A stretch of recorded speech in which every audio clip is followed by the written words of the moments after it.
تورخم دروازه نن یو ځل بیا د افغان کډوالو پر مخ پرانېستل شوه.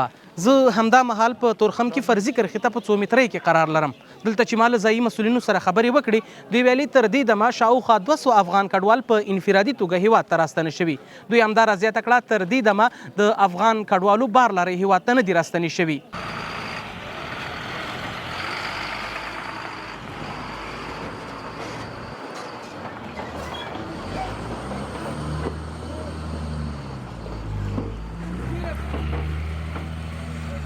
دروازه د مغه 11 بجو را په دې خوا خلاصه شوې ده.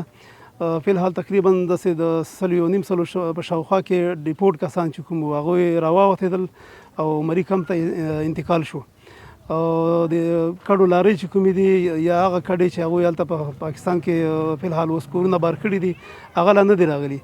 دا نن ورځ کېدای شي یوازې مغه د ډیپورټ کسان وي یا بندیان وي هغه به راړي.